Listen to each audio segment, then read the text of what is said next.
difficult for young people to navigate the terrain of the present day. I mean, I sometimes say the future will never be slower, or the pace of change will never be slower in the future than it is today. So young people are trying to navigate that, and social media, different challenges. But I would retain a lot of hope, particularly in the young people I had the pleasure and privilege of speaking to, of their fundamental goodness, of their strategic optimism.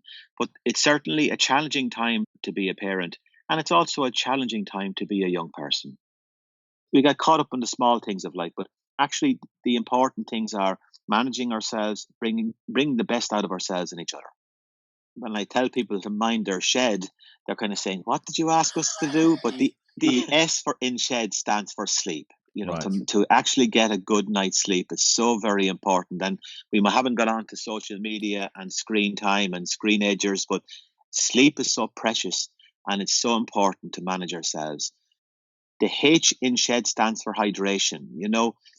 First thing in the morning you should do, every one of us, is drink a glass of room temperature water. You're already slightly dehydrated from an evening's sleep.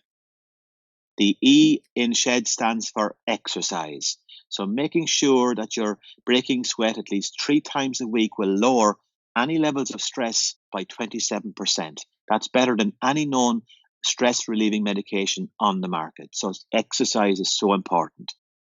D in shed stands for diet. Not just your physical diet and your nutrition, but also your mental diet. What are you feeding yourself? We're all very hard on ourselves, that inner critic. So I kind of tell people to dial down that inner critic and to ramp up that inner coach. To be positive and constructive to yourself is the single biggest thing that I know to increase successful outcomes in your life. So I'm only standing on the shoulders of giants, really. I mean, everything I say is common sense. But what I found about common sense, that quite often it's not so common. And where it is common, it's not so common practice.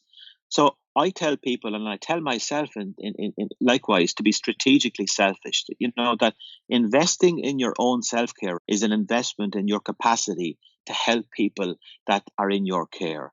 And as parents, as educators, we're caregivers, and it doesn't come intuitively to look after ourselves.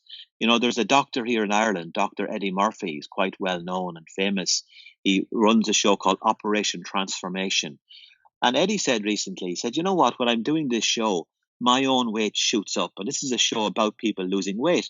I said, "Eddie, that sounds counterintuitive. What's happening?" And Eddie said, "Well, I'm so busy looking after everyone else, I start to neglect myself." I think we have to be strategically selfish, to invest in ourselves, to mind, manage, and maintain our energy, or else we're no good for anybody. You can't pour from an empty cup.